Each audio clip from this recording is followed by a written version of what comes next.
Proteases are enzymes that digest protein in the alimentary canal. Environmental factors such as temperature and pH can alter the shape of the active site of the protease, affecting the likelihood of an enzyme-substrate complex forming. The rate of digestion of a protein called casein, which gives milk its white colour, will be used to investigate the effect of temperature on an enzyme-controlled reaction.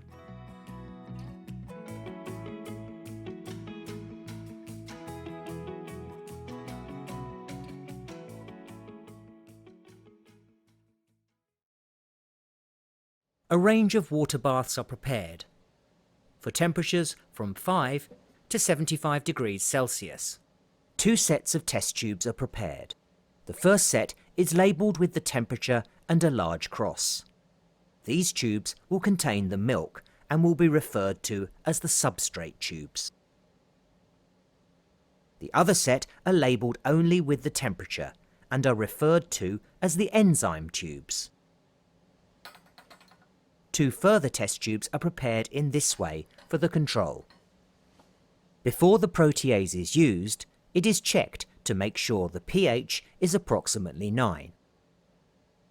Protease is added to each enzyme tube.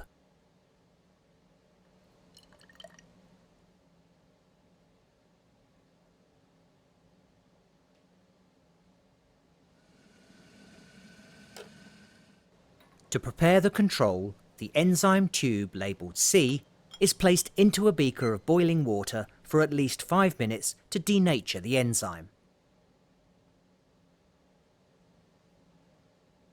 Milk is added to each substrate tube.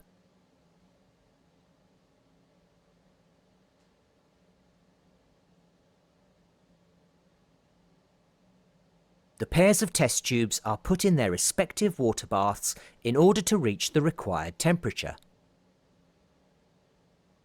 After 10 minutes, 1 pair of test tubes is removed from their water bath. The contents of the enzyme tube are carefully poured into the substrate tube. A bung is fixed to the top of the substrate tube and the tube is inverted once to thoroughly mix the contents. The test tube is then placed with the marked cross hidden from view. The timer is started. The test tube is watched closely for the milk to decolorize.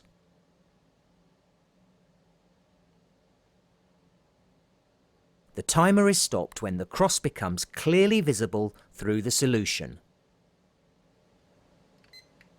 This process is repeated for each pair of test tubes. The enzyme and substrate are kept in the appropriate water baths until the point immediately before they are mixed. The method is repeated another 2 times for each temperature so that a mean can be calculated. The mean rate of reaction for each sample can be calculated by dividing 1000 by the mean time taken in seconds. This gives a quantitative value to compare the rate of each reaction. The larger the value, the quicker the reaction. A suitable graph of the mean results can be used to make conclusions about the observed relationship between enzyme activity and temperature. Understanding the relationship between environmental factors, such as temperature, and enzyme activity is important for optimizing industrial and pharmaceutical processes that rely on enzymes.